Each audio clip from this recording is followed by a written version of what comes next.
This video showed Indian tourists chanting political slogans and heckling a Paris street performer till he stopped. This undated clip showed people performing Garba at Dubai's iconic Burj Khalifa. In Turkey, Indian influencer Malik SD Khan recalls himself making demeaning remarks about a woman. In Venice, a man identified as Raja Gujjar is caught making lewd comments at a woman while casually walking past tourists. In Bali some years back, hotel staff unpacked an Indian family's luggage to find stolen soap, towels, a mirror, even a hairdryer. These are not isolated clips. They are snapshots of how Indian tourists are being increasingly perceived abroad. Long years ago, we made a trip with destiny, and now the time comes when we shall redeem our pledge.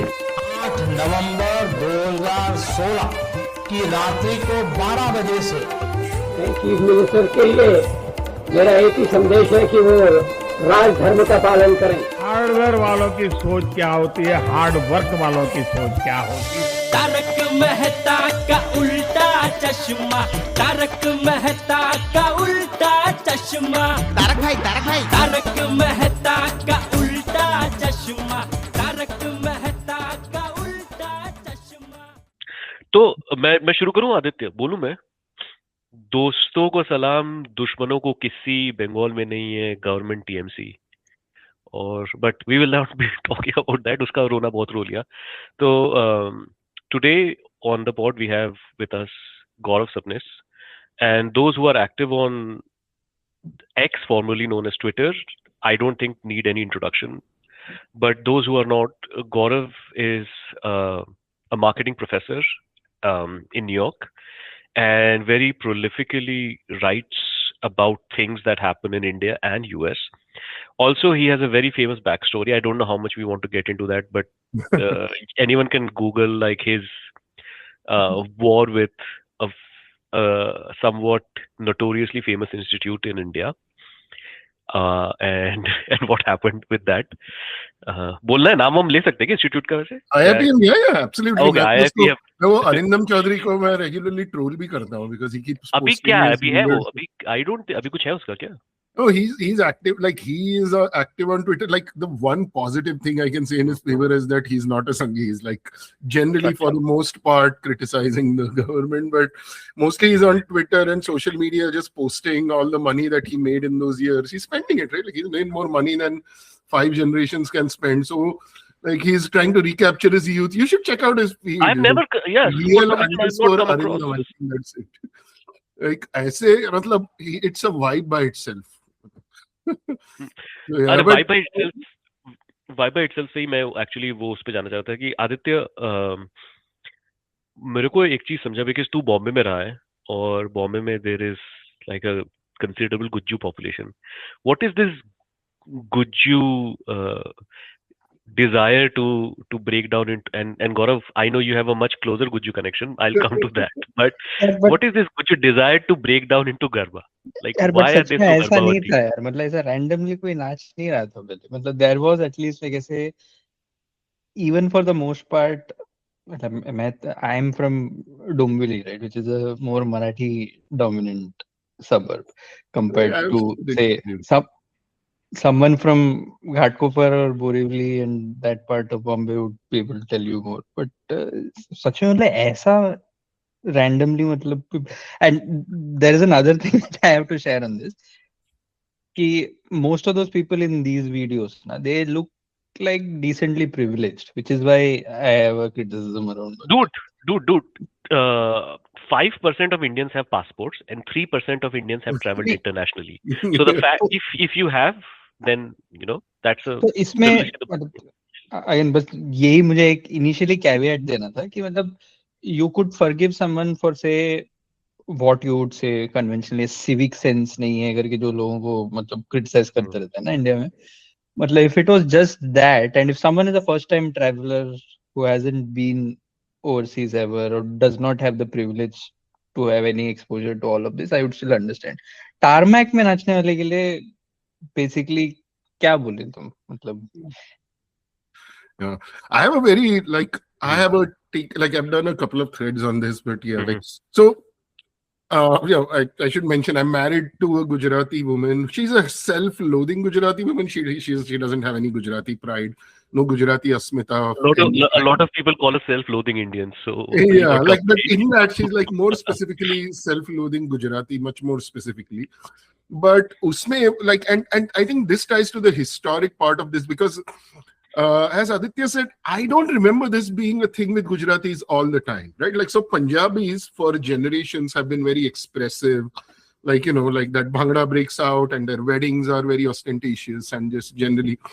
Gujaratis were never like this. Gujaratis were like traditionally until the 21st century were more about simplicity and like they would collect money and their weddings, I'm sure, were also very ostentatious. But by and large, this show-off culture wasn't there. In my mind, I think it changed with the 2003 election where Modi ran on this concept of Gujarati Asmita. So if you remember in 2002, after the riots, there was a lot of pressure on Vajpayee to fire Modi, which he could have as prime minister. And Modi, and Vajpayee did flirt with the idea for a little bit because as much of a right-winger as he was, he could see like Modi didn't make him comfortable. Eventually, he was like, okay, I'm just going to go ahead with him. But in 2000 and 2003 were the assembly elections, and Modi had only become PM in 2001. So what he did was he said his positioning was to turn it around, the shame of the Gujarat riots, into pretending that this is an attack on all Gujaratis. Whereas Gujarat Gaurav Yatra was on the right wingers, right? And he started this road show funded in large part by a local businessman then called Gautam Adani, where he was like, no, we have to push back with pride. Like, this is like our Gujarati Asmita, and if you bring up riots, then our Asmita is attacked, our pride is attacked. So, uske baad se they have created this general modern norm ke you have this Asmita, you have to be very expressive and you have to be very proud and you have to like express it yourself, and it comes out in the ways of like Garba. So Garba was always a big part, and I love Garba by itself, like as a 1, 2, 3, water community. But who are we? Yes, who are we? Parthi apne.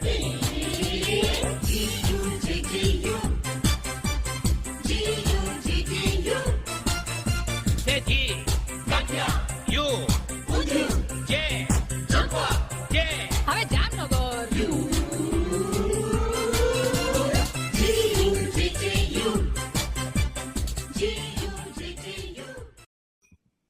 as a tradition, as a dance form, as everything. But this thing of just breaking out into dance, like I have been traveling with Gujaratis, because until 20 years ago, 80% of the travelers were Gujaratis. Like how many other people were traveling overseas? I have never seen people do this until the last 10 years or so. So abhi ye jo, it has become this over-expressive, muscular nationalism without muscles, right? But more about dance.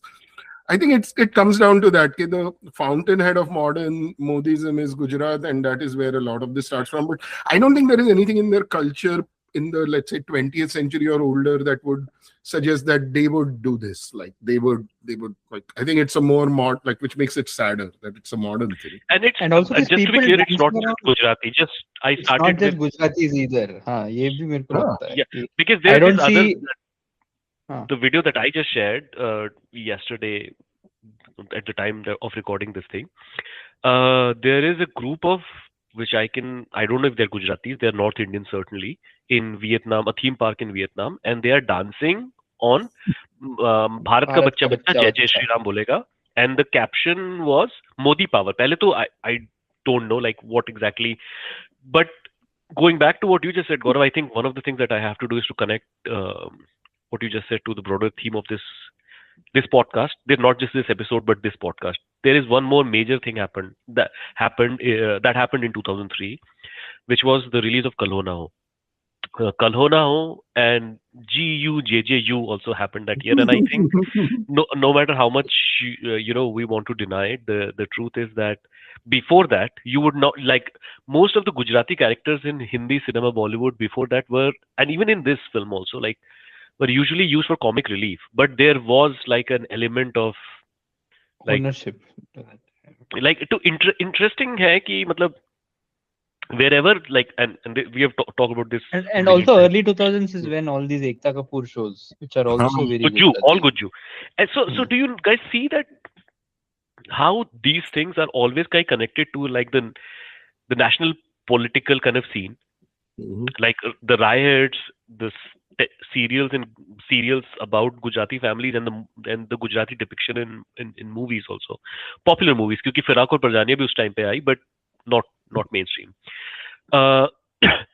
And just want to kind of going back to like it's not just Gujaratis. There is this, you saw that Chaiya Chaiya wala video as well.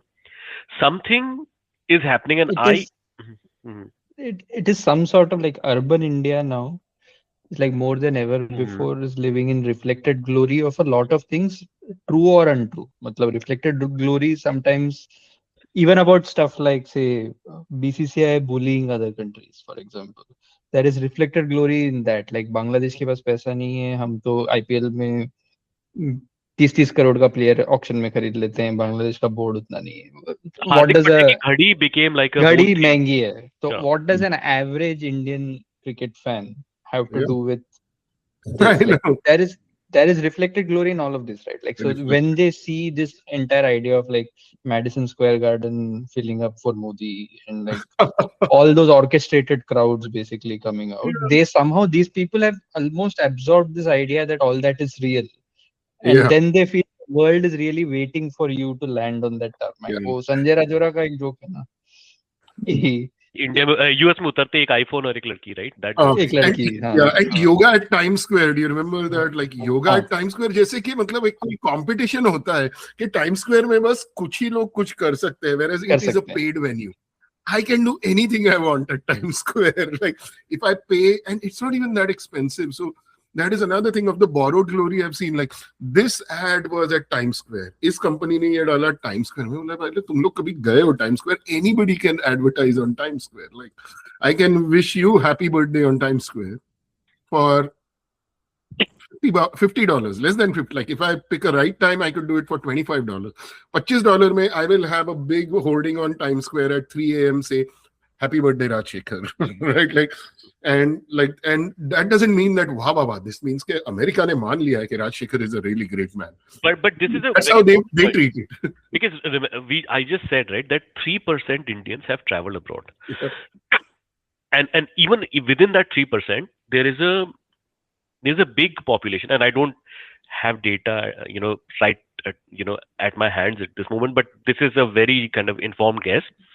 A lot of first-time travelers are have traveled in the last 10 years. That's just something that I feel is true.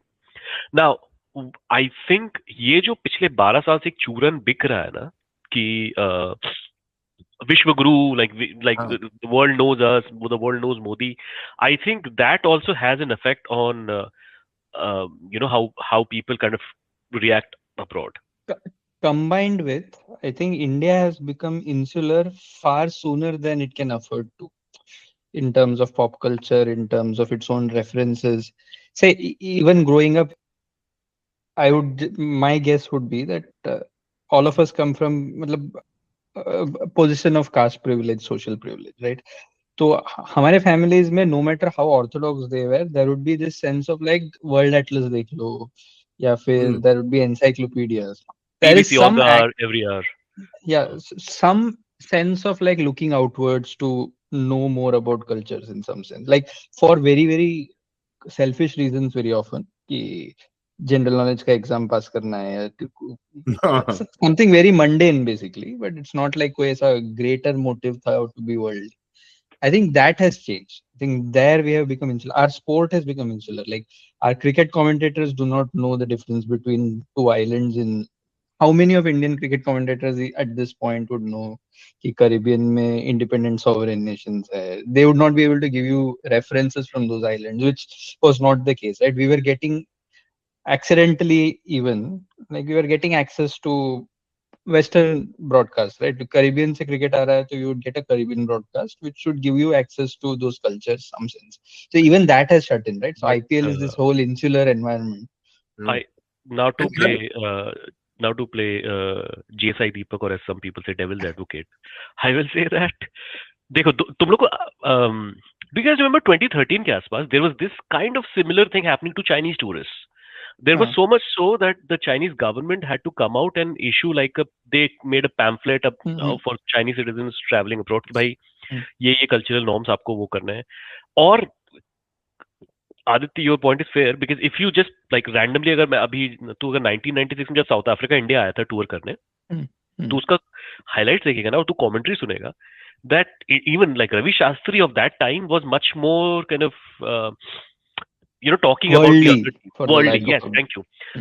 और लेकिन अगर मैं संघी हूँ तो मैं ये कहूंगा कि उसी 96 में तो किसी ऑस्ट्रेलियन कोई ऑस्ट्रेलियन टूर करने गया, उसका कमेंट्री सुनेगा तो तेरे को मिलेगा वो थोड़ा सा.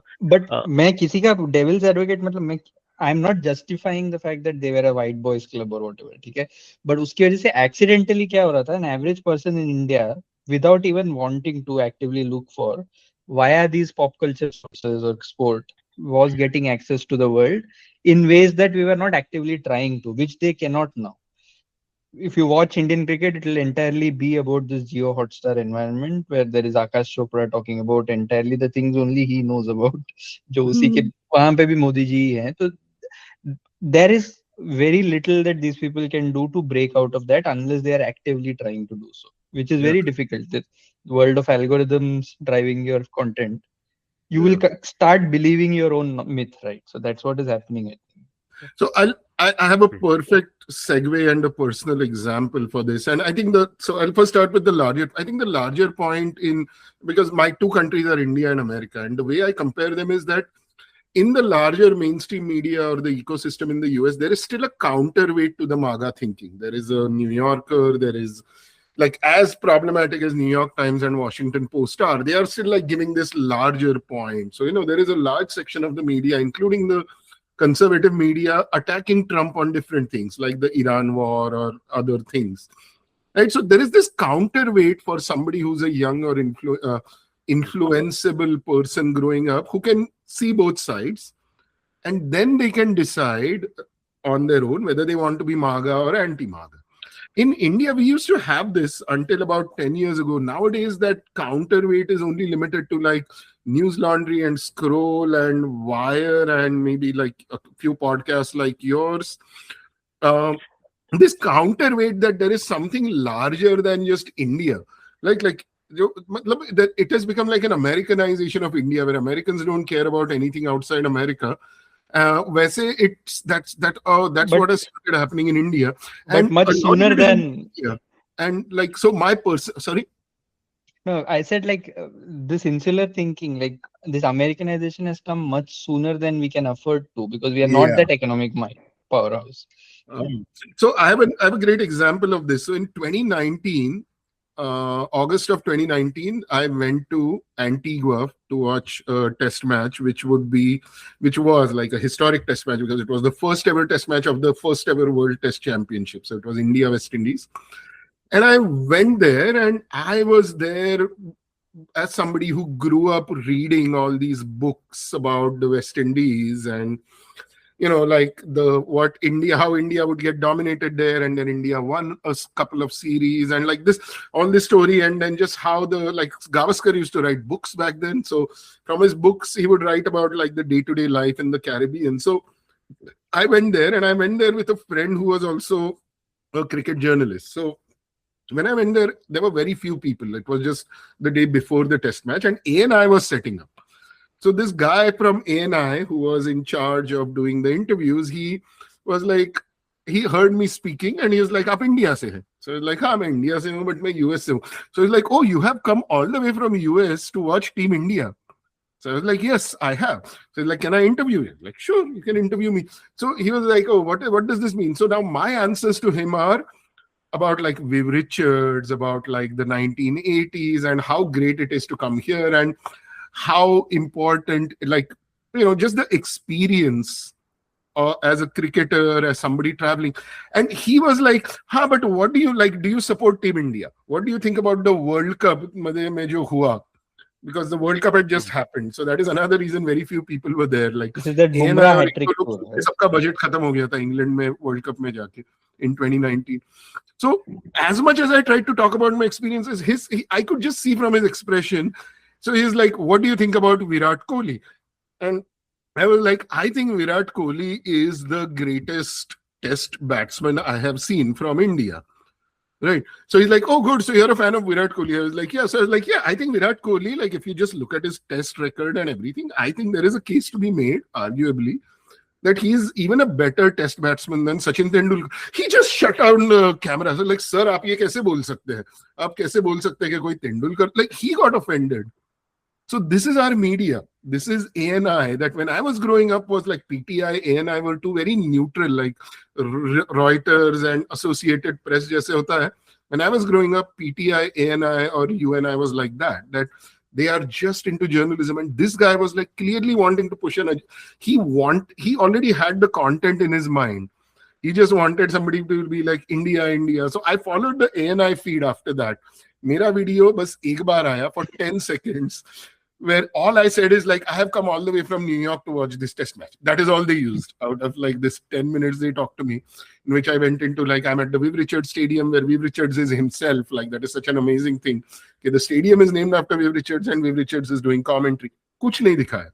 And all their content was like, India kitna great hai, India jeetega, jeetega bhai jeetega. And like, it has become a sickness almost at this point, like a collective sickness of dumbing down the country into insularity. And we have like, I keep coming back to cricket for this because you take an average cricket for piece now, right?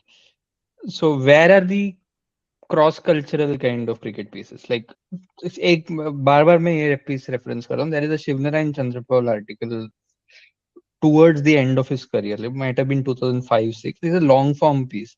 Would have been, I don't know, Siddharth Vaidyanathan wrote it or Rahul Bhattacharya wrote it. I don't remember. Or Nagraj, one of those. It's a long form piece. Yes. So even if you're not actively seeking to understand cultures, that gets pop culture and sport is a great way of you becoming worldly and being respectful to it. Even if you have never been to the Caribbean, you have a sense of how a Guyanese family and how a Guyanese household from an East Indian community looks like. Abhi kya ho gaya? It has become like Modi's reference to the world, right? Modi, when he meets Guyanese cricketers, he's like, "Aap log hamare wahan se aaye the, you are from Bihar, no?" But that is not even without the entire baggage of like indentured labor. वो सब है ही नहीं उसको एकदम. It might be a very troubled backstory to all of those families, how they got to the Caribbean, right? But नहीं, वो आदमी सीधा जाके Bihar. And this is on video. They haven't even thought about it as something that is problematic in 2023 or 4 whenever he went there, right? So cricket's a great reference point to this because how insular we are, and then है ही नहीं मतलब दुनिया के and how much of it you can blame it on the people versus what the media ecosystem and what they have done to it. I do not know. I have a theory, and I want you guys to kind of tell me how on the kind of how right I am, I guess. But see, at the core of all of India's problems, one of the things that you have to kind of acknowledge is that there is caste, and caste kind of creates us in a certain way. And I feel one of the things that it does is, compared to many other groups, it is much easier for people who are part of that system to otherize others, to dehumanize others. Mm-hmm. One of the things that was keeping us, what you talked about earlier, we would still take some interest in the world. We would kind of read. That thing was kind of still keeping that tendency in control, in check, because you can't, like, if you have see, I'm saying, even like reading a basic book about some other place or a film or whatever, it allows a certain amount of humanization of that happening, right? And the more you kind of start think of like everything that is blocked by Pakistan, like from Pakistan, right? So it just makes it easier to dehumanize. And I think now we are at that place where we just have like everything. Like when we dance on the train tracks in Vietnam, everyone else around us is just infrastructure. Humans We are also, that. yeah. We are that. Ajay main Devgan और उसका character. जो नाचते रहता है, and the others are like these background dancers. The world Yes. exists to serve me, basically, as a prop. Main character syndrome बोलते हैं ना उसको, मेन कैरेक्टर हाँ, हाँ. And Even- it's not that you do not have access to the world, right? You now more than ever before you have access to everything from everywhere, right? But even there, that's kind of spaces that we have created, like in white people reacting to Indian content, for example, which is basically pandering to you, and then you've started buying that entire stick of like white people only exist and white people are just waiting to praise us and all of that, right? So, and you're approaching the world with this sense of hubris that I exist on a pedestal and we have arrived. Yeah.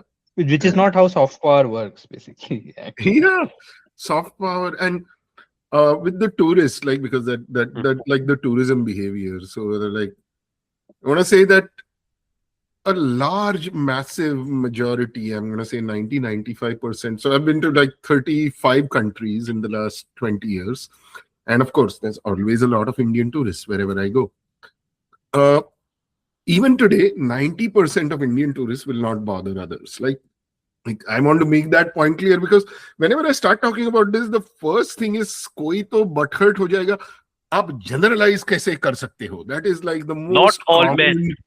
आप generalise क्यों कर रहे हो? And I'm like, अबे तुम मतलब 150 like 1.5 billion, अब कोई तो कोई counter example मिलेगा. We are talking about trends or temporal changes, but regardless, right? So I want to lay it out clear that most Indian tourists will still just behave nicely and all that.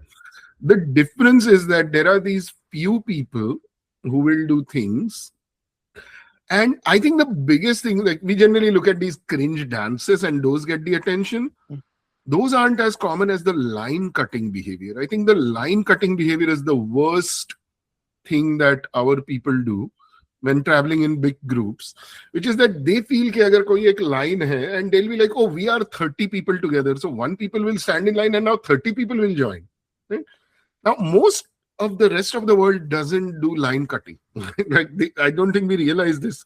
In growing up in a very crowded country, line cutting is a form of almost survival behavior, right? Like we all grew up with that, and sometimes Post-colonial line cutting is.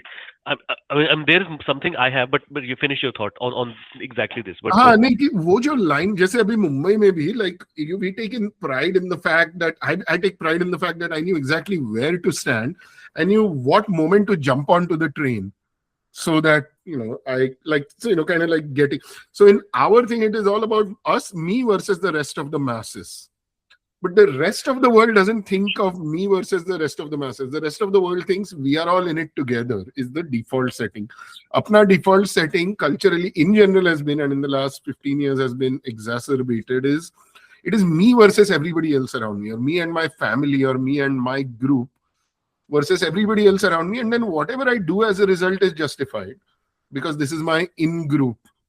Whereas with the others, it's more like, acha, aap bhi jao, so it sticks out, because as obnoxious as I've seen some Chinese tourists being, they would still never engage in that line cutting behavior. Like they will like monopolize a place a lot or many times kind of.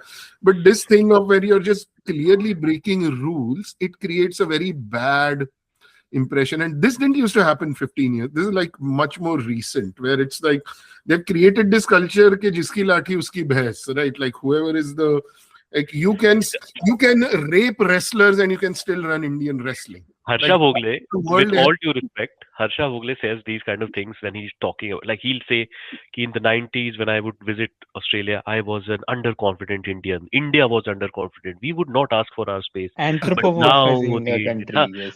And now the Indian has, and this is exactly, so in the 90s or early 2000s, people were not given this thing, right? Ki tu Indian best hai tu bas, matlab, even when the growth story might have been stronger back then.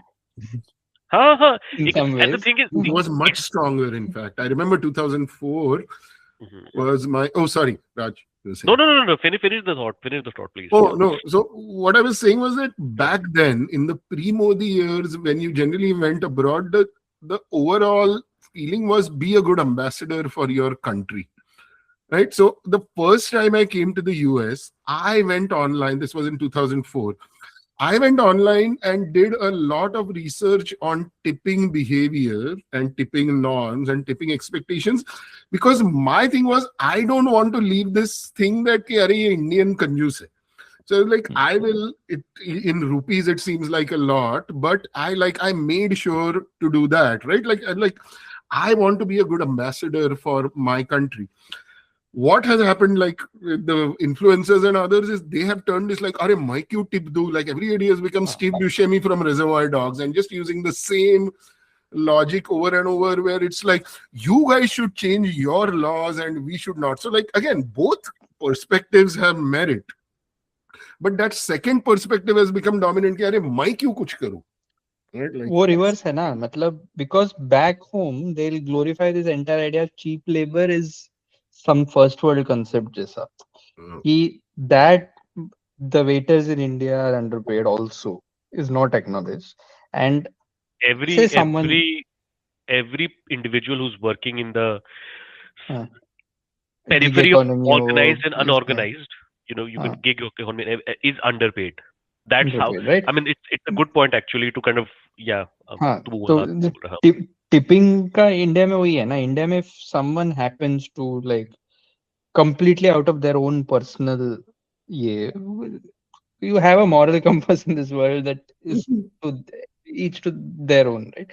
So if someone pays someone slightly more than वहाँ का, अगर तुम 1000 रुपए का खाने हो गए और किसी को 100 रुपए भी दे दिया ना, मतलब इंडिया में there will always be someone at the table who will be like, तुम आदत बिगाड़ रहे हो उनकी, मतलब ये तुमको बहुत सुनने मिलेगा कि यार 100 रुपया बहुत ज्यादा होता है यार इन लोगों को देने के लिए, मतलब entirely ऐसे ही है. मतलब this is not even about that 100 rupee note to that person paying it may not even be a big deal, but वो सामने वाले को कैसा दे दिया वो डिजर्व नहीं करता है. इनके दिमाग में ऐसा है कि that person doesn't deserve that piece of 100 rupees, मतलब वो तो फ्री में मिल रहा है टिप में, वैसा काइंड ऑफ एक एनेक्डोट अभी जो मेरे साथ 2 हफ्ता मैं पहले यही हुआ, एक फिनिश करके मैं ये कर देता हूँ, just to the line cutting behavior that you also said, right? To even for that, so you listen to Trevor Noah's sets about South Africa. So he uploaded something from like few years back. You listen to a lot of those jokes and you find that this is very similar to like, I think, post-colonial resource scarce societies, which is like their race was a thing, caste is a thing in India, right? So both of those exist. So in these sort of societies, everyone is always trying to jostle for space, get ahead in the queue and all of that, right? But I think the major difference between Indians and like say someone coming from South Africa or Nigeria, who would also probably in South Africa, a lot of these behavioral traits exist, but I do not see people doing it overseas. And I think that is probably because they have not bought into this idea that they are some Vishwaguru, which I think genuinely Indians have brought into that story right now. Yeah, that is the worst. And we'll go to India, but अभी 2 हफ्ता पहले बहुत ही weird experience हुआ मेरा, जो मैंने मतलब I did not, I mean, this discussion kind of made me remember. So there is this Indian restaurant that I get Uber Eats from whenever I feel like getting some Indian food. But what I do is I usually do pick up. But what I'll do is I will kind of put in whatever tip वो रहता है ना Uber Eats में, जो like you can file it, like add the tip. तो and अब वहाँ से अब यहाँ पे है 2 या 3 इंडियन रेस्टोरेंट है, तो you start knowing people there. So there is this server there who's a white person, and I was just talking to them, so now they have kind of built enough trust in me. We were talking about it, and they said that any digital tip that you leave doesn't go to the servers or the cooks. Same. Only if you leave cash tips do we get it. And I was like, that. And I don't know if that is because I haven't really talked to any non-Indian restaurants and what happens there, but I don't know if it's just an Indian restaurant thing in the US. But that I just always assumed that if I'm leaving like digital tips, then it will be given to me. I have heard something similar in Germany also. Uber Eats, you don't tip, you rather they would prefer to deal with you like in cash or ऐसा. So ye to, like, there have been New York cases. So there was this one restaurant called Babuji, very close to where I stay in East Village. It first started off in Melbourne. So wahan pe Melbourne mein it became a big hit. And then those people moved to New York thinking that, okay, this is a bigger market, and everybody welcomed them and all. And they were very successful for a year or two. Then suddenly, almost overnight, it shut down because turned out they were doing this tip stiffing thing. So what they would do is they would, like, whatever was on, and this is before digital payments. This is when it was mostly credit cards. They would take that credit card payment and they would decide, the owners, ke isme se how much should go. So they would just be like, okay, only 15% we will put in the pool for tips. 15% is zyada hai. So if there is a customer who was very happy and gave a 25% tip, the owners decided on their own that ye jo extra hai, ye hum log rakhenge. Now, they didn't realize that that breaks laws. So the most commonly cited examples, and again, this is not India specific. There are other restaurants and other owners who also have engaged in this behavior and have been called out and prosecuted and targeted for it. But what I saw is that in general, all things being equal, Indian or even Pakistani restaurants are much more likely to do this tip stiffing behavior because culturally we feel like there should be an upper limit on what the serving class is paid. कि अरे 15% तो ठीक है 25% कैसे नहीं ये बहुत ज्यादा. Like, we hate this idea that a working class person is making more money than we think they should. And I've experienced this so many times where like I'll go out to a restaurant in India, I will leave a tip because my principle is if I'm leaving 20% tip in the US, I'm leaving 20% tip in India. It doesn't matter that I'm not supposed to, right? Now, somebody who is with me is not paying for it. Why does this bother them? Right? And these are not always mean or whatever people.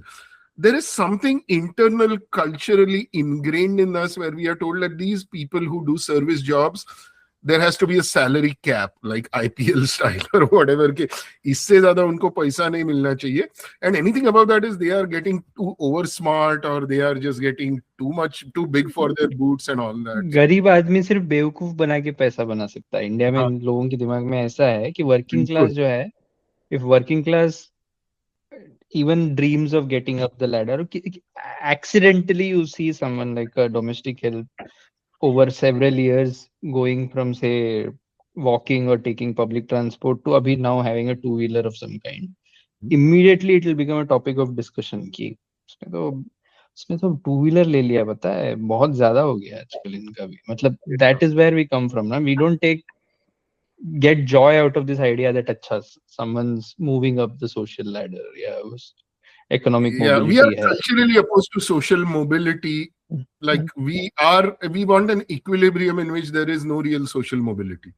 That the existing hierarchies are calcified forever. Okay, I'm sounding too much like an academic, but you know what I mean. कि हमारे दिमाग में ये बात है कि ये लोग जो है ये इनको बस इतना ही सैलरी मिलना चाहिए, इससे ज्यादा सैलरी मिल गया तो हमने कुछ करना चाहिए साथ में आके.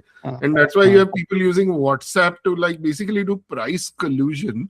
In India, that happens in apartment, like big housing societies.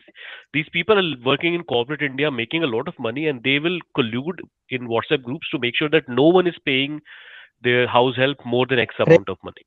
मेरी मम्मी डैडी बहुत झगड़े किए इसके ऊपर. By the way, my mummy daddy, I'm very proud, are like, others would call them woke.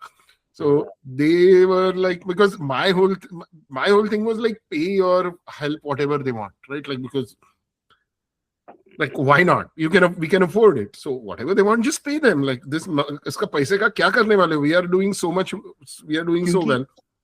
और पहले तो मिथ तोड़ना पड़ेगा ना कि the idea that anyone who has domestic help is middle class. For some reason उनको लगता है कि they are middle class. पहले तो middle class के लिए तो कोई है नहीं देश में बात करने वाला. ये सब है ना, मतलब your average stand-up comedy set in India is that. तो उन्होंने ऐसे मान लिया अपने दिमाग में कि मतलब they cannot afford that extra. If someone's charging, say India में, I do not know अभी average domestic help कितना होना चाहिए, but it's far from what's what is humane in some sense, but वो उन लोगों का justification भी हो जाता है. They have a way of justifying underpaid labor also in their head. They'll say stuff like, एक बंदा है, अभी I saw a recent Twitter post by someone saying that okay, this person gets 50 rupees per LPG cylinder from one home. Now imagine if every house starts giving him 100 rupees, then he is making so much more than anyone thinks he is making. मतलब this is the kind of, उनको लगता है कि मतलब वो 100 रुपया वो हर घर में जाता है, 100 सिलेंडर देता है और हर किसी के घर से उसको 100 रुपया ऐसे ही मिल रहा है, and on top of that that person is earning salary also, even if it is so. तेरे को क्या जा रहा है, मतलब हाँ, दैट इज माय पॉइंट. वो मेरा मेरा ना व्हाट्सएप यूनिवर्सिटी का सबसे डिस्ट्रक्टिव इफेक्ट मैंने देखा मेरी नानी के ऊपर. My nani used to be very compassionate, like socialist. She was like a proper socialist in the 70s, 80s. But once, she got old and she was just staying with one of her daughters or just WhatsApp. एक बार in 2016, during the demonetization time. So one of the people who was working in the home she lived in, मैंने उनको थोड़ा like अभी मैं तो जा रहा हूँ US, so ये आप ले लो थोड़ा cash. And that lady was very like emotionally happy. Remember December 2016 in India with demonetization के मैंने cash दे दिया. So my grandmother, who I would never have expected to find this objection, like तुमने क्यों दिया? Like नहीं, उनका भी like it's a difficult time. I don't need it. And then she just goes off and is like, अरे तुला माहित नहीं, like you don't know that there are these, इन लोगों के घर में टीवी होता है, इन लोगों के घर में फ्रिज होता है, इन लोगों के घर में ये होता है. तो मैं बोला so what? Like क्यों नहीं होना चाहिए? But like my Dadi, who was once like a socialist, very simple, like never spent any money on herself. This grandma of mine in this WhatsApp university time had been so brainwashed. And of course, she was in the 80s, so that also makes your brain weaker. But I saw this propaganda effect where we are just becoming active. Like we were always culturally against lower caste people or poor people, but in the last 12 years, it has become turbocharged. Okay? You have, like, if you don't hate poor people, you are woke. It's a virtue, matlab abhi. Punching Hating down poor is a people virtue are in like, India. like looking down on like, अरे ये human rights वाले, अरे ये environmental rights वाले, like the people who are standing up for the most underprivileged or the most vulnerable are now worthy of derision. जो एक जमाने में वो picture dialogue हुआ करते थे, nowadays it's like a majority view कि ये human rights वाले, like the disgust in their voice, like तुम आओ कभी उस situation में, then you will realize the value of human rights. And you are far closer to that person than Adani or Ambani. मतलब वो भी नहीं इन लोगों को, for some reason, again this borrowed glory वाला ही problem. They feel that 2000 crore का शादी that the Ambani family or that whole Pantara is basically a wildlife crime, which are glorifying. You feel that forests everywhere can be culled. At what cost? Matlab, just because you can do it, you will do it, and keep justifying even the heat waves that start coming with those. Right? So everything is about like trees don't have votes, तो क्या फर्क पड़ता है? So yeah, and the entire inhumane way in which the whole stray dog issue was debated, there was no matlab koi scientific temperament, compassion, koi bhi, none of those tenets were met from across lines, like, right, liberal ho ye ho, that is an issue which I think I refrained from speaking about it in detail in the past. That is an issue where everyone failed the first principles test.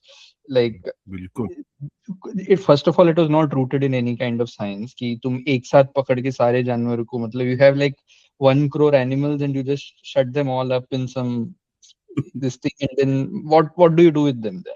तो compassion तो है ही नहीं. You could do, the same society can extend the same argument tomorrow to homeless people.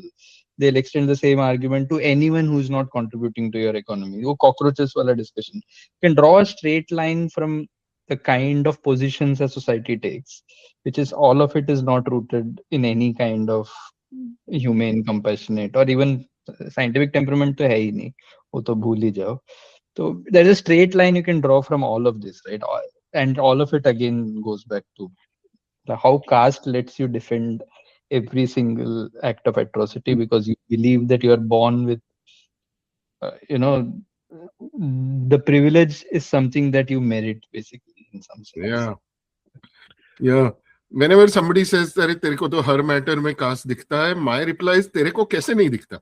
Like it's there everywhere once you start like Actually, understanding. that's the thing. That once you start noticing it, you will notice it. But I think caste is one of the greatest invention of like anthropological like experiments that could exist, because the thing is, it has shaped us in such ways that even the three of us who would normally claim that we would not engage in things, if we truly scrutinize a lot of our actions, we'll see how a lot of it would still be aesthetic choices that one makes rooted very highly in caste.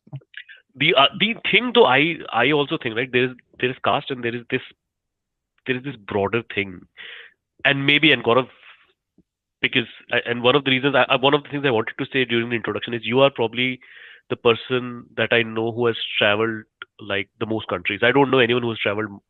I personally do not know anyone who has traveled to more countries than you. So that's why you're a good individual to have on this episode. But I think this is my kind of trying to make a point. I think every interaction in India that we have had from the moment we grew up, maybe outside our immediate family, has been about transacting the maximum from the other person that we are engaging with. You could look at it in school. That's why, sorry to say, but a lot of us were very okay with like doing some minor cheating during exams, because we were trying to transact a little more from that moment, to line cutting, to haggling with the sabzi wala or whoever, right? Every transaction is like, we go into this assumption that we have to get something from this interaction. And then what happens is that eventually this kind of goes into, and Anurag Manas Verma, he didn't point this out, but he wrote a great piece on News Laundry a couple months ago, I think, about this Indian tourists traveling. He called it Paisa Vasool. So basically, this idea Paisa Vasool is basically that the transaction needs to give us more than actually the money we have put in. Like एक पैसा निचोड़ के निकालना है. Action drama सब चाहिए तुमको. सब चाहिए. और I think कहीं ना कहीं ये डांस is that कि अभी फील आना चाहिए कि हम लोग फुल एंजॉय किए हैं. और वो फुल एंजॉय का फील तभी आएगा जब मैं ये like I engage in this act. उसका एक sadder ये भी है मेरा, मतलब एक just one more point, I have a more sadder observation also. Is also like, I think we have started reveling in this cacophony because it distracts you from how hollow lives have become, basically, right? कुछ enrichment of any kind of like productive, positive engagement का जो enrichment है वो नहीं है. Your cities are very dull. There is no interaction with nature. हवा खराब है. So all you can do is this, right? In some sense, मतलब even you're trying to drown your entire thoughts away from that mundaneness via Bharat का बच्चा बच्चा जय श्री राम बोलेगा. उसका कितना लोगों का उस गाने के साथ में क्या है उसको? I don't think a lot of these people are looking at it like Chaiyya Chaiyya also. तो छैया छैया वाला बैंड ग्रुप को तो मैं फिर भी माफ कर देगा. Yeah, that is exactly that. That it can be like doing chaya chaya on a random train track for about 30 seconds is not going to bother the world at large, even though your video is cringe. But this larger thing of paisa vasool and all that, and that's what also leads to the line cutting behavior. That is what, like, so I posted just yesterday a tweet that when I was in Peru for Machu Picchu, and then one of the places we stayed at, the guy was a second generation Indian Peruvian. And he was saying that, like, what has happened is that a lot of these people who do this trek, the Machu Picchu trek, right? So Machu Picchu doesn't always have to be done by trek. I didn't do the trek. We just took a train. Because Machu Picchu, believe it or not, is lower than Cusco. Like, people think it might be a higher elevation, but it's actually a lower elevation. So you fly into Cusco, which is at like 11,000 feet. and then you go down to about 7,000-8,000 feet. So now what the traditional, the more glamorous social media thing is that you do that trek through the valley, which is called the Sacred Valley. And it's for multiple days, and these people, you camp in the backyards of people and everything. Like, it's a whole experience. We decided we'll just take the train and we will spend more time in Cusco, which is for thousands of years has been a continuously inhabited city. So what he was saying was, okay, what has happened is that बहुत सारे tourist guides and others have decided to just not accept large groups of Indian tourists, because what happens is you're supposed to like do the whole trek 3-4 days where you walk several hundred, like whatever, 30-40 kilometers a day. They will take stops, they will cook food, like you just walk. As a tourist, you just walk, they will cook, and then you camp overnight. And then like they were like, we want to have a dance party. And they're like, you cannot have a dance party. You are in somebody's backyard. And they're like, nahi, paisa bhara hai. Like, because remember, doing this is not cheap. This is like thousands and thousands of dollars, and you convert it into rupees, it is lakhs and lakhs of rupees. Whenever people from other countries do this trek, they are just appreciative of the services they got. That, oh, you are just walking and you just in like 1 hour created this whole meal, and now you have built this fire, and now you're telling this story. Like, nobody else is like, okay, now we want to do a hip-hop dance, or now we want to do a German beer hall dance, or now we want to do like a Russian dance. Like, koi aur ye nahi bolta. People are all there. What ended up happening was a lot of these people are like, oh, we want to have a dance party. And people are like, no, you cannot have a dance party. Like, it's too loud. And the response would be, paisa bhara hai. Right? Like, then why are we paying all this money? And that mentality, I don't think our people realize how unique it is to our people to say abroad. Where you're literally flexing ke maine paisa bhara hai, so you have to be my servant, is something that only comes out of that caste system setup. In no other country, in all other countries, people have the idea of social mobility ke aaj ye hai to kal wo koi aur ho sakta hai. Like, today's poor guy can be a king tomorrow, today's king can be poor tomorrow. In India, we are just culturally brought up with the idea that Brahman Kshatriya to hamesha top pe hai, and like, and so we keep doing that, and that also feeds into that paisa vasool mentality. Okay, I am entitled. That is the same mentality. The entitlement is the word. So, and the thing is, अब हम जैसे हम बोल रहे हैं कि cast को मैं तो जो लोग कास्ट को डिनाई करना चाहते हैं ना, मैं forget everything. I will say, pick up like a random example. I'll say Airbnb in India. If you somehow got this data of, in the last 12 months, a list of all the people who've used Airbnb in India, I would bet top dollars that 90% plus are people who you would consider traditionally in the upper caste. And the people, like, if you have used Airbnb in India and Airbnb in any other country, you can see the difference. I don't know, but the last time I used Airbnb in India was 2019, so maybe it's been a while, but Airbnb in India is, you still find the same obsequiousness from the host. Like, your expectation is that they will still send you chai, and in most places that I think there is a basic kitchen which they will like the Airbnb that I have been in India, you can call them and ask for an omelette or chai whenever actually. Now when you do that in the US, you just basically check in by yourself, and then and I think that entitlement that the society enables, which is enjoyed mostly by people who are traditionally in the upper caste, kind of makes you think of like kitna hua hoga. And I mean, I'm sure you guys have experienced this as well. People visiting from India, either colleagues or extended family, whoever, will 10 बजे के बाद खाना order नहीं कर सकते, खाना लेने नहीं आएगा. हम लाइक, यार उसकी भी लाइफ है भाई, वो इंडियन रेस्टोरेंट 9 बजे बंद हो जाता है. हाँ, this is what people mean by, I say, the hospitality sector in India is another level, bro. मतलब होटल्स तो दुनिया में और कहीं ऐसा नहीं होता. हाँ, तो हर कहीं पे मतलब डरा धमका के मतलब सोशल लैडर में मेरा मतलब एग्जिस्टेंस ही नहीं मैटर करता, ऐसे नहीं रखा है ना दुनिया भर में लोगों को. This is exactly what people mean by that ना.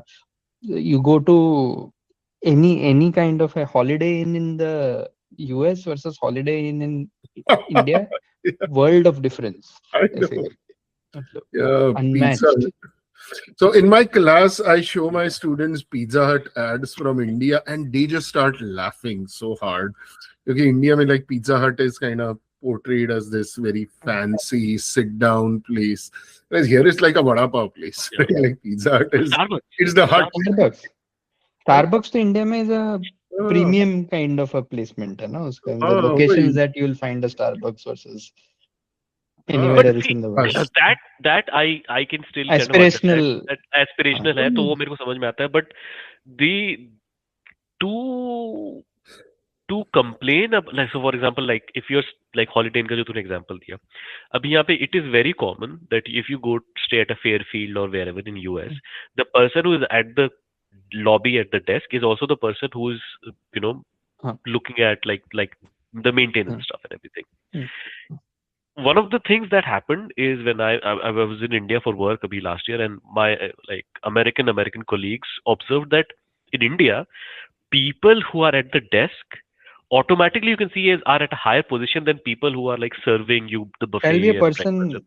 getting you your bags to your room यार उसके लिए सब होता है इंडिया में लोग. Hmm. Yeah. Even in a budget hotel, India में ऐसा कोई 2 लोग रहेगा जो लिफ्ट तक आएगा तुम्हारा सूटकेस लेके. ये सब क्यों करने का है मतलब? And embarrassingly so, even if you do not want it, if you are seen not taking it, मतलब उनको लगता है कुछ ऐसा हम लोगों ने offend करके कर दिया है. On an average, everyone around in India is, if someone doesn't do that, वो entitlement every tourist or every person in India has. This cultural अभी blindness is not there is just towards other the thing. world. By Oh, of course. There's this other thing that is an average North Indian tourist going to the south or vice versa would have the same kind of cultural blindness to each other's cultures. So, yeah. And the people who are often suffering from that have been so browbeaten into it that their behavior also reflects that. So, like example is that like this is like almost 20 years ago. The first time I took my wife Rupal to India, like the first time we went to India together, I took her to this bar in Khar in Mumbai. That was my favorite when I lived there. I was like, oh, it is really good, or good drinks, good food, good service. So we went there, and the day we went, it was like a weeknight or something. So it wasn't super crowded. We were one of just 2 or 3 tables. So the service was already very good. Like we were just sitting, drinking, and they were just like, ye complimentary aur ek, ye complimentary aur ek, right? Like it was one of those things, like for some reason. So when we ended in 2007, the bill came to 1720 rupees. So I had my cash, so I put down 2,000 rupees, and I was like, okay, if in the US the bill was about 1720, I would leave 2,000. I would be like, okay, just keep the change, right? Because it's roughly 15-18% of whatever is left. So I told Rupal, okay, I put the money. I'll just go use the bathroom and I'll meet you at the cab, because we already had a cab booked. And when I came out of the bathroom, I could see that the waiter and Rupal just at the entrance were having like this, not exactly an argument, but like it was some kind of a miscommunication. What was happening was the waiter was saying, ma'am, you have left this money behind. And she was trying to explain it to you. No, this is your tip. And he's like, this is too much tip. Like 280 rupees on a 1720 bill is too much tip. Is what he was trying to tell. He was like trying to make sure that, because her accent is American, ke matlab aapko itna nahi rakh, like he was trying to make sure from his end. So when I came, I was like the boundary spanner. I was like, kya hua? I was like, nahi, wo madam ne bahut zyada tip rakh liya. I just want to make sure unko utna rakhna hai ki nahi rakhna hai. Main bola, haan, rakhna hai. And then he was just like, sir, aap like, come anytime, we will give you great service. And Rupal was like, you already give us great service. Like, how much greater can your service get? But it was so ingrained in this person who probably 280 rupees means so much to him in his own life, but he has been so browbeaten by the system that he came to her saying that, no, you have left too much money. Instead of thinking, Are, ye paisa rakh diya hai, to chalo le lenge. Like, he felt obligated to come and say that you have left too much tip. And we had to assure him that nahi, we chose to. And it's like one of the saddest memories I have, where he just he felt obligated to tell us, you are giving me too much money. And our upper class people, we will never say that to a salary negotiation, will we? Like in a salary negotiation with our bosses, if somebody offers us like 50 lakh, we won't be like, nahi, 50 lakh bahut zyada hai, aap 45 lakh de do. Right? But we expect that from the people who are below us in the caste hierarchy. And I'm 100% sure that anyone who's listening to this has had this experience, because I have had this experience where a server has walked behind me and asked me ki, matlab, that I've left extra money on the table in India. That's So so ye to sad. hua hai. I mean, this is the cognitive dissonance that I'm talking about, right? That on one hand, if you talk to these, not like the affluent aspirational people who are in India and who and accepted that because you don't live in India, anytime you visit India or anytime you meet them, subconsciously also they're still trying to sell India to you, because they're trying to sell their decision of being there, right? So they're always trying to talk about healthcare, like American insurance, health insurance is shit. No one has to debate that, but they will try to kind of convince you how much better healthcare there is in India, or London's a about dying city. London. They will say things like this, right? London is a dying city. So, but then on the same scale, you will see things happening where एक आदमी 150 रुपए में आपका luggage उठाने को तैयार है. Last episode में हम लोग बात कर रहे थे. I don't know, Gaurav, if you've seen this. There was this reel going on where an Indian family has returned from a trip and they are at their home drinking chai, and they have called people, like there are apps that you can call people. Within 15 minutes they'll show up. It's not about 10-minute grocery, it's about 15-minute people now. Within 15 minutes they'll show up at your place and unpack, and I mean, you can have them do other things as well, but they are unpacking their luggage from the trip, and these guys are drinking chai and things you can only do in India type.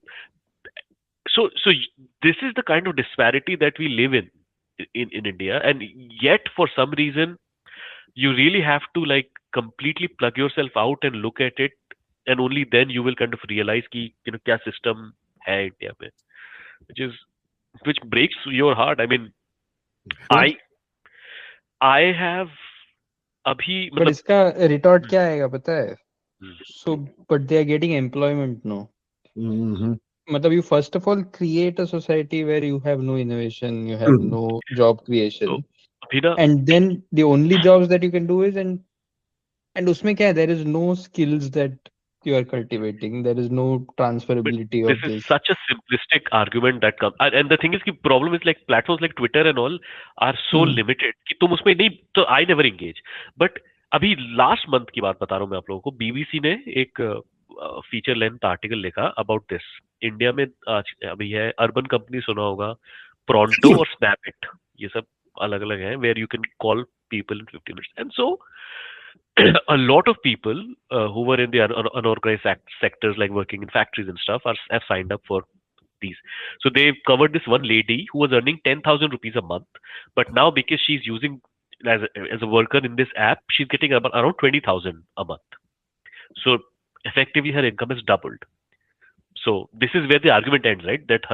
But the thing is, when you talk to her, you realize that every visit that she makes, she has to literally hope and pray that they give her a 5-star rating, because if they don't, then her next assignment will be that much more difficult, that much more tougher to navigate, or maybe she will not get it. So although she's hedging this bet on the fact that if I'm on this app, I'll make 20,000 rupees a month. I mean, imagine that. But anyway, as opposed to 10,000 rupees a month. But the fact is that now she is dependent on like this rating system, that this human rating system that defines if she even has this job or not. So this is like the whole argument. लेकिन आदमी आपको tech bro तो बोल देगा कि अरे her income has effectively doubled, bro. Doubled. Yeah. Did you guys see this horrifying story from Bid in Maharashtra about women getting hysterectomies to work on sugar farms? This is just the same form of that. Like, this is just a modern, like all these IT, all these service-based apps are just a form of that, where like squeeze them. It was like such So a. you create If you want to give a context of the whole story for listeners of the hysterectomies for the thing. So basically what is happening is, and I'm not a medical expert, but essentially if they do that, then they will not have their menstrual cycle. And that is how they will not lose on effective work days. Essentially that's, so like they're giving up on that so that they don't lose on their effective work days. And like in 2026, to be in this situation, and then we talk about fourth largest economy, and like what is the point of having, you know? Yeah, and this so is you not take- This is not Bihar or like. Yeah. This is Maharashtra. This is the wealthiest state of the fourth or sixth largest economy. Be it Maharashtra, because like many times you talk about something like, "Ye to Gujarat ka problem hai, ye to Bihar ka problem hai, ye to Punjab ka an problem hai." India problem. ये India का problem है. In Maharashtra this is happening, the wealthiest state in the country forever. Like there is something wrong here. Women are getting hysterectomies so they don't have to miss work for periods. That is like, it's like straight out of a dystopian novel, but that is our reality. और कोई किसी को You कुछ create a social order which forces people into all of this, and then you behave as if all of these apps are some sort of like solving a social malaise, which is unemployment. As if कुछ बहुत great solution निकाला यार. If you have a fairer social order and you have your priorities sorted, fewer people would need to depend on jobs like this, which are essentially क्या है मतलब, tomorrow if a Swiggy or a, if say there is this fuel crisis, right? अभी मोदी जी क्या बोल रहा है कि तुम पेट्रोल मत यूज करो. Fundamentally, you have an entire gig economy which depends on people biking to a restaurant and getting in. That is the whole job scene in India over the past 7 or 8 years, right? That's where you have employed the most people, supposedly. It's not even an employment in the formal sense, वैसे. तो वो gig economy, this person who has said that austerity का कोई तो, he has made a push. Now, if tomorrow if Swiggy pulls the plug, there are no transferable skills. You have deprived an entire generation of skills that they could have otherwise acquired. Like even 30 years ago, if you talk of, so this is something in thoda on a tangent. So something that we saw here in Germany is that they have this entire electronics repair is a thing here. Okay, so the state subsidizes laptops or any kind of electronics getting repaired. The state subsidizes you 50% of those repair costs. So if you have a motherboard which is gone, most of the times what happens is there will be a chip level issue, which is like a one transistor here or there, like, or a capacitor which is gone. So someone who can do micro soldering at a chip level can actually salvage an entire motherboard, which otherwise you would be wasting 99% of those parts, right? So what you find here is that there are a lot of these shops that do chip level repairs, and which in turn the state incentivizes you to get electronics repaired. So then you hire more people who have skills like chip board repair and all of this, and then those are like transferable jobs, right? So tomorrow if there is an industry that sets itself up, you have people with the required skills to solder boards and stuff like that. So I would still, that is something that, and also you reduce on e-waste at some level. We haven't created a sector like that which is humane and which employs more people with new skills being developed. वो तो नहीं, उस बात तो किया skill India है वो, but eventually we have only like all that we are doing is glorifying cheap labor, but that is all that we have created.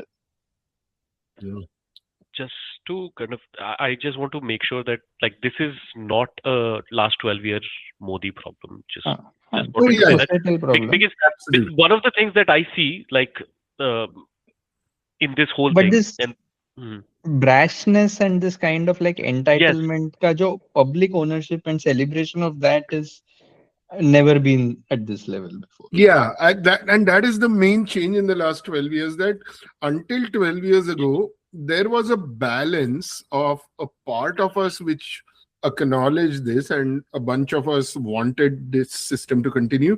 But there was also a clear voice of people who recognized this as a problem and spoke against it and everything. Like Mayawati once upon a time used to be so different than today's Mayawati. Like she would call out these things, and there would be like people who were, like, we had politicians in India who just openly said, yes, I'm an atheist, right? Like even in North India, not just in the South Indian states like Kerala and Tamil Nadu.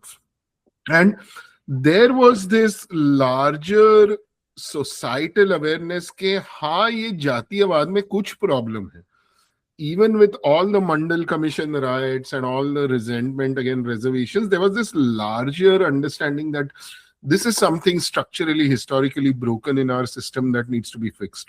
What the last 12 years have done is they have created this impression कि नहीं हम में कभी कुछ गलत था ही नहीं. It is outsiders who have pushed us down, and now just let our RSS rule, and then by 2047 you will see we will become amazing. And it's not just the delusion of it, it is the human cost of all this. Like so many humans, hundreds of millions of humans will suffer because a few people want to prove what is a very clearly just bad ideology.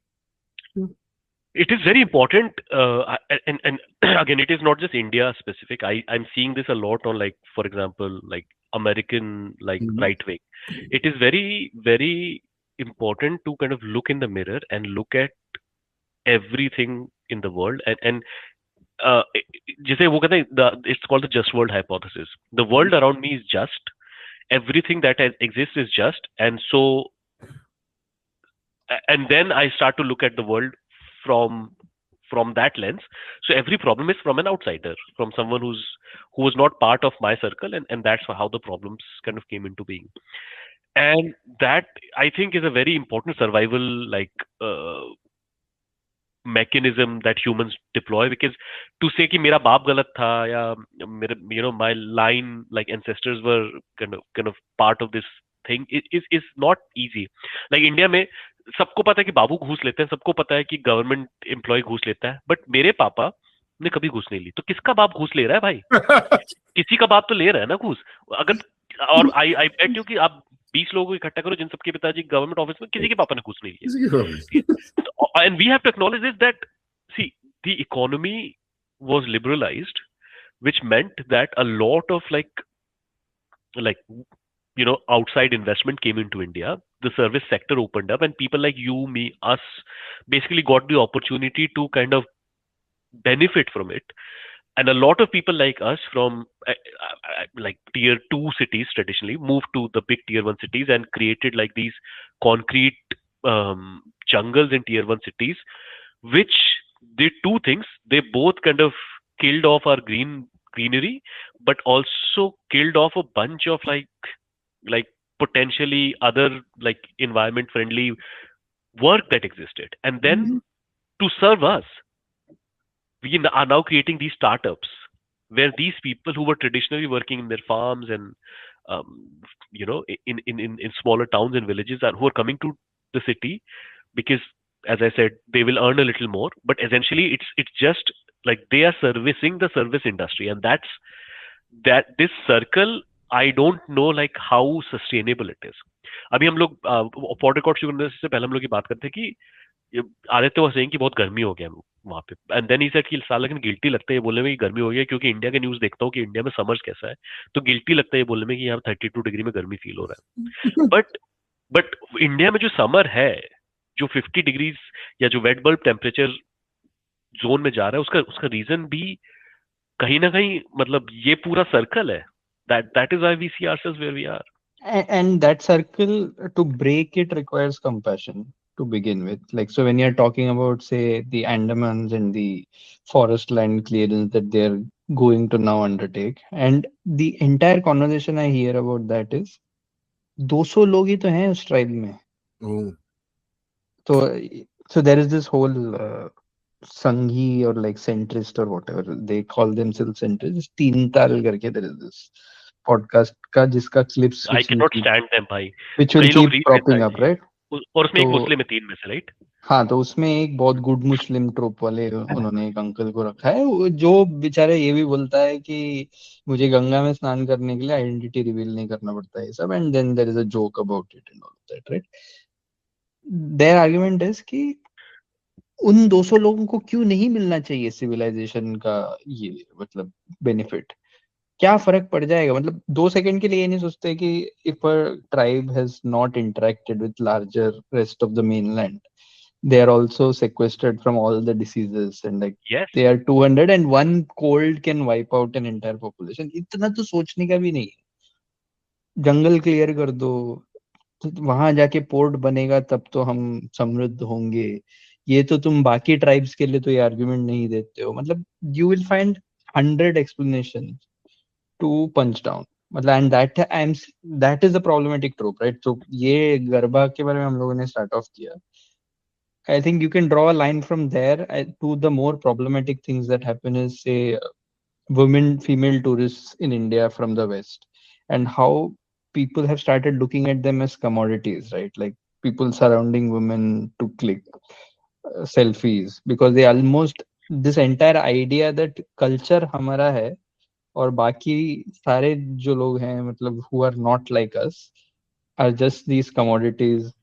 And उनके साथ कुछ भी किया this जा gets सकता so है मतलब। embarrassing because if you're traveling with like uh, you- white people essentially, then in India, then women, you know, the people like in places like Taj Mahal and all, even people behave very weirdly. They want to take selfies, and you can't really explain why they want to take selfies because they themselves don't know. I also don't know, but I don't really know why they want to. उसमें ठीक है? कोई लोग होगा जो एकदम benign तरीके से उनका कुछ होता होगा, but a large section who feel that this entitlement that गोरे का ना, तो ये हम लोगों को बचपन से सिखाया जाता है ना, उनका ना कोई कल्चर नहीं होता है, उनका फैमिली वैल्यूज नहीं होता है। ये तो हमको तो बचपन से सिखाया जाता है, हम फैमिली वैल्यूज तो सिर्फ हमारा ही है, बस वेस्ट में तो ये- होता ही नहीं है कुछ। ओ, रामकिशन के ही संस्कार है बस।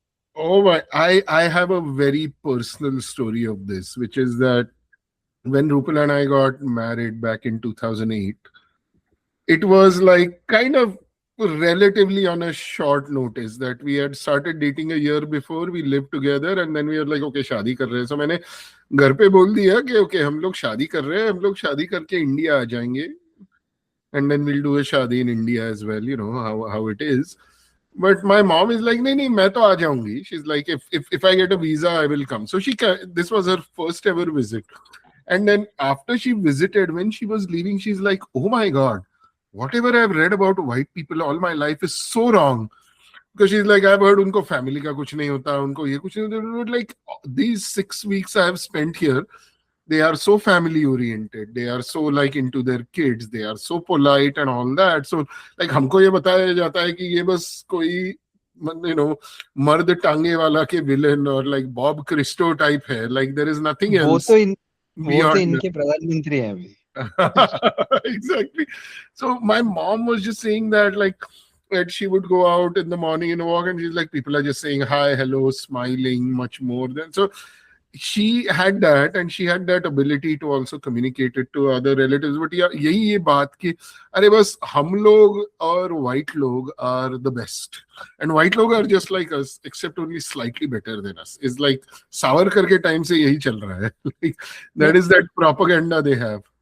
व्हाइट लोग के लिए फिर भी थोड़ा फेलो ब्राउन पीपल के लिए तो इतना कंटेम्प्ट है, मतलब that is something which is at an all time high. ये तो मतलब the contempt for like how Bangladeshis as a there is almost a racist element to how we treat Bangladeshis. Yeah. The India of my childhood would have welcomed Rohingya refugees and nobody would have lost elections over it. But now these like bichare Rohingya, they're just like history's middle children getting killed, and we are a country of 1.5 billion. We can absorb them. Like just one thing that I want to say. This just reminded me. So I'm currently in the last episode. I also said I'm reading Narasimha Rao's biography, and there is this fun. I found it really funny ki how India was. So in '93, India did like full recognition of Israel, full like diplomatic recognition of Israel, and to make sure that Narasimha Rao, to make sure that he does not get the brickbats for it, you know what he did? The day that he did that, he also released pictures in Reuters and all of him hugging Yasir Arafat. कि वो उस दिन वो picture आ जाए सारे newspapers में अगले दिन, तो like that, and think about that, man. Think about that, like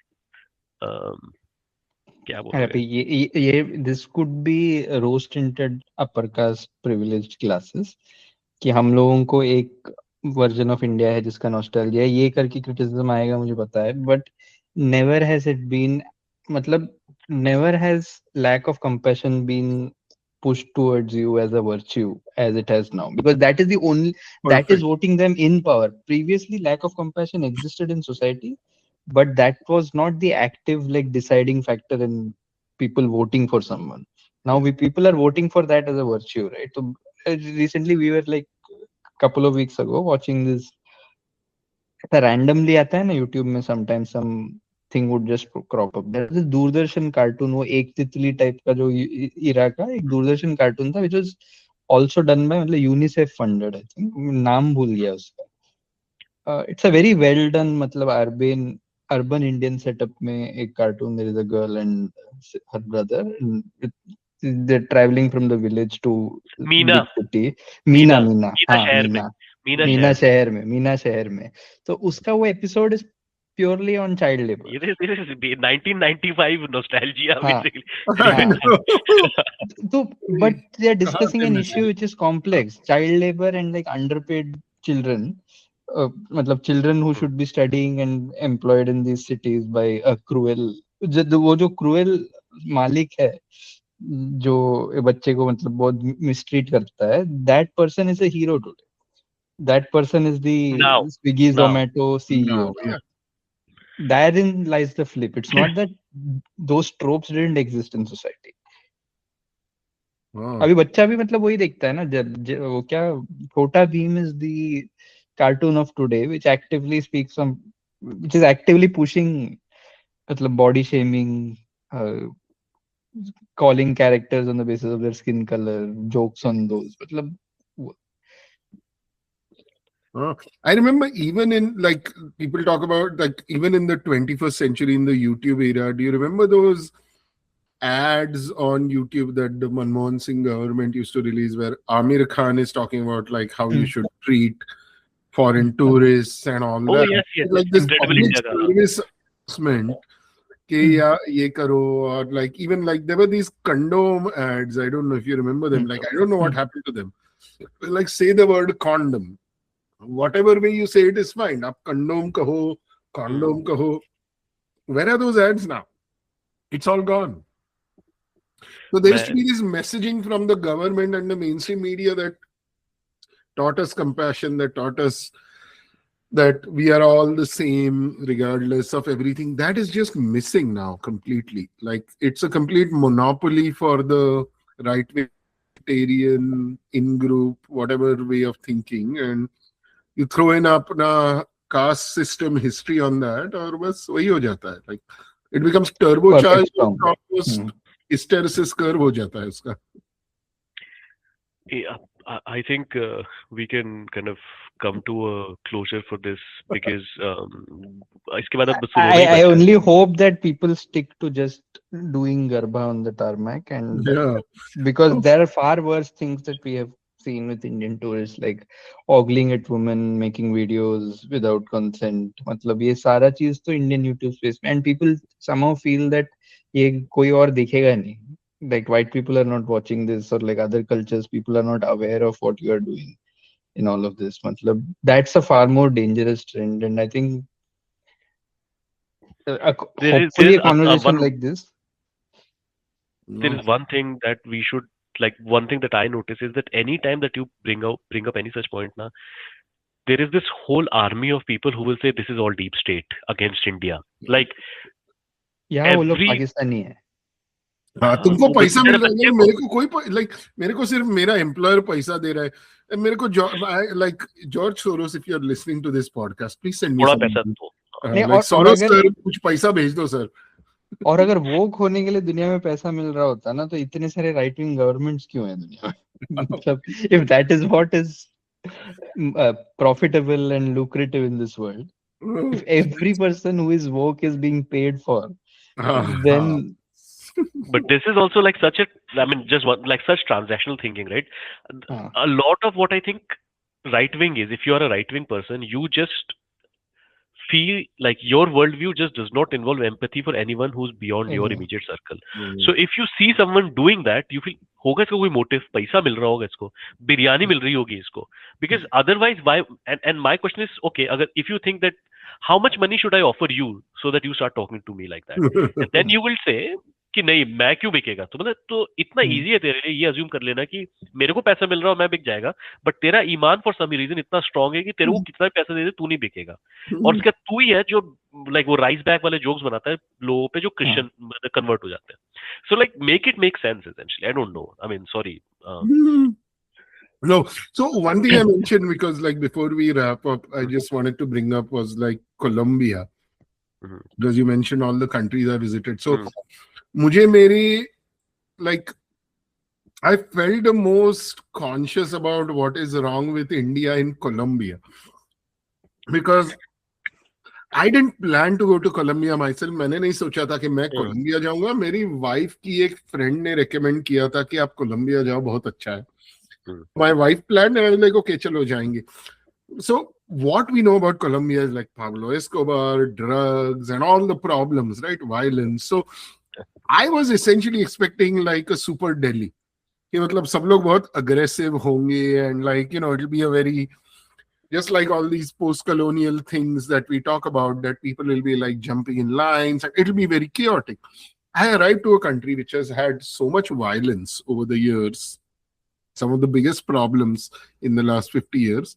And it's just all very chill. Like there's nobody trying to extract extra money. Koi bhag nahi raha ki aap mere saath, like, you know, like beyond a point. And in that, as I interacted with that society and just saw that, like we would drive on these rural roads, wo bilkul koi Rajasthan ya Madhya Pradesh ya Uttar Pradesh ke road lag rahe hain, except that there is no trash there.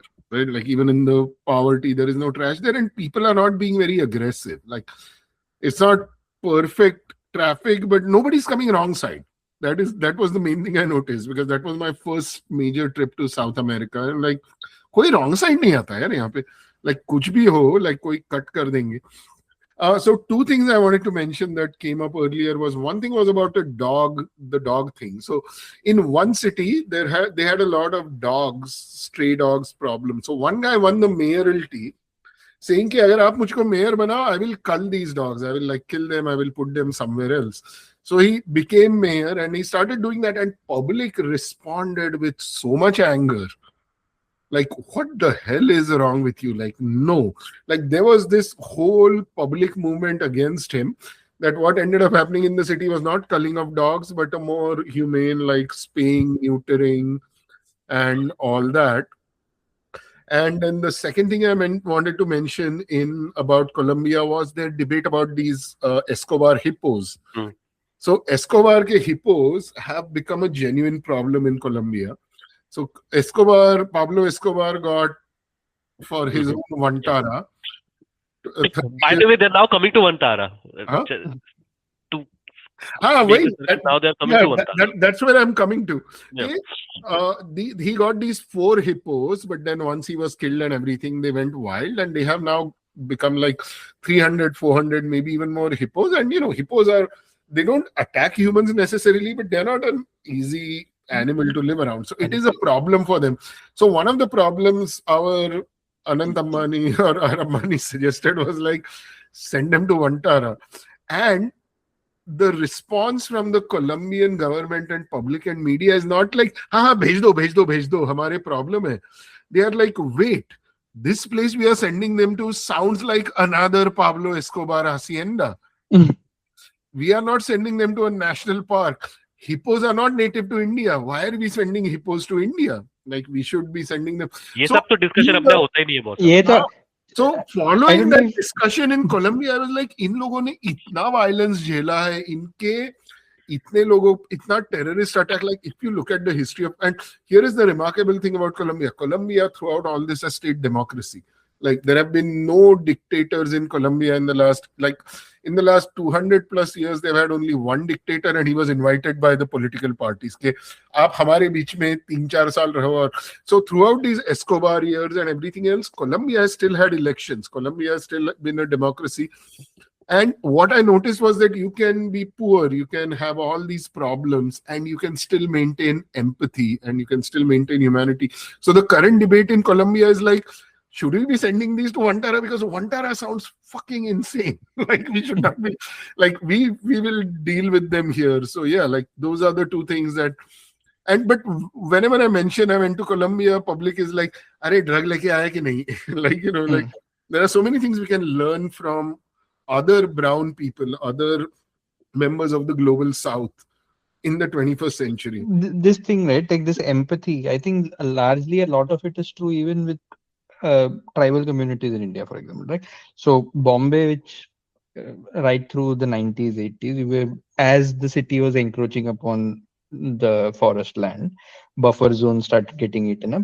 The people who are at the forefront of man-animal conflict with leopards was typically those who were living in the forest, right? Tribal groups, like whose livelihoods depended on all those communities, native communities in some sense. Agrees.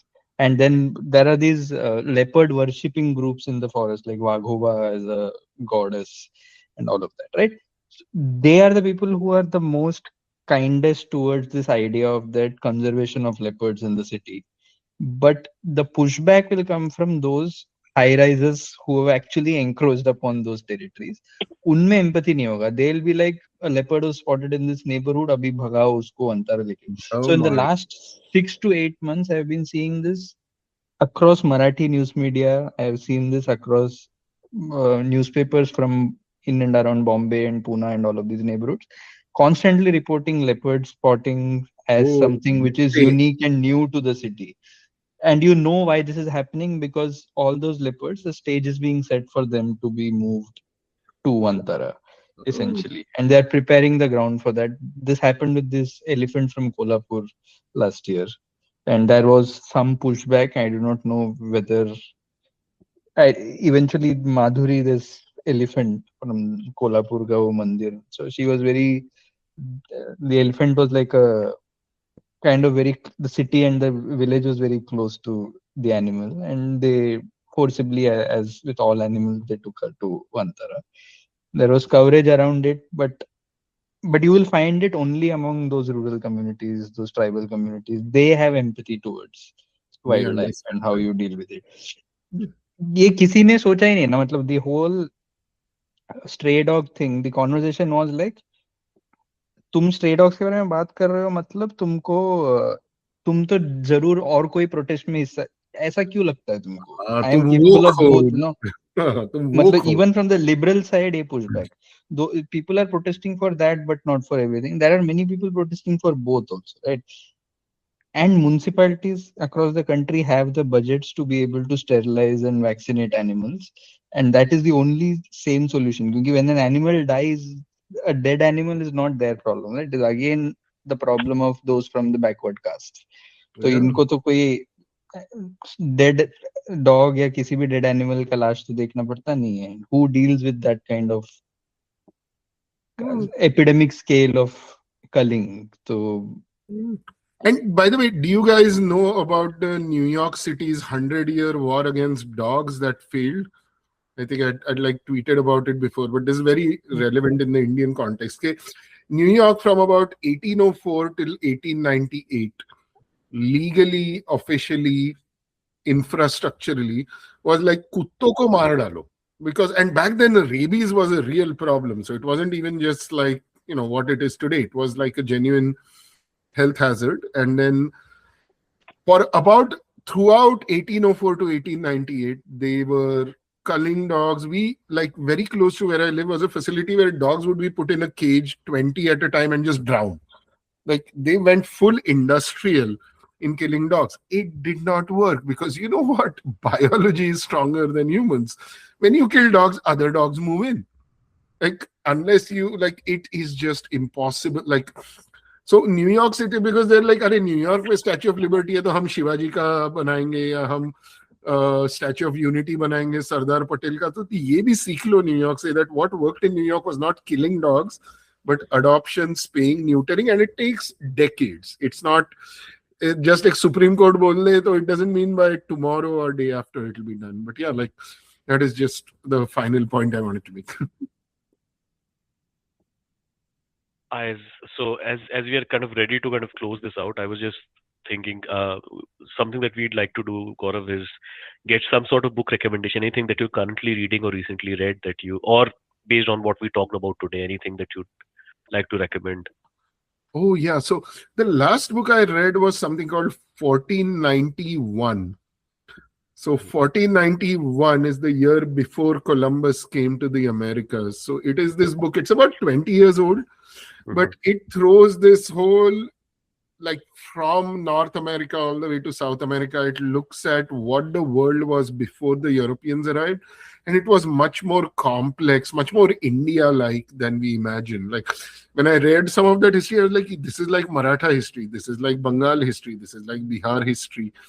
So many Indians think of the fact, like think of indigenous people in North and South America as just hunter-gatherers and maybe just like Maya Inca, chhod ke kuch nahi tha. But like just reading that book, it's about 20 plus years old. 1491, I think it's by a guy called Charles Mann. Charles Mann or Richard Mann, I think it's Charles Mann, M-A-N-N. But yeah, that would be because when I was reading it, not only was it fascinating to learn about the Americas, but also just make the parallels to what we see in India. Yeah, so that would be my top recommendation. 1491. Great. Aditya, anything that you... I have no recommendation. हाथ जोड़ लेता हूँ किताबें. What have books given us? No, actually, based on this discussion, and I don't know if I've recommended this before, but Man Eaters of Kumail, I think it is one of those books that I picked up not knowing anything and ended up almost crying at the end of it. Oh, Corbett was amazing, man. Like Corbett, and his translation of the book is also like just something to kind of it moves you. It moves you. Yeah. So definitely Man Eaters of Kumail. And with that, Lal Salam. Lal Salam. Awesome, guys. Great experience. I certainly hope. Long years ago, we made a trip with destiny, and now the time comes when we shall redeem our pledge. 8 नवंबर 2016 की रात्रि को 12 बजे से chief minister के लिए मेरा एक ही संदेश है कि वो राज धर्म का पालन करें. हार्डवेयर वालों की सोच क्या होती है, हार्ड वर्क वालों की सोच क्या होती है. तारक मेहता का उल्टा चश्मा, तारक मेहता का उल्टा चश्मा. तारक भाई तारक मेहता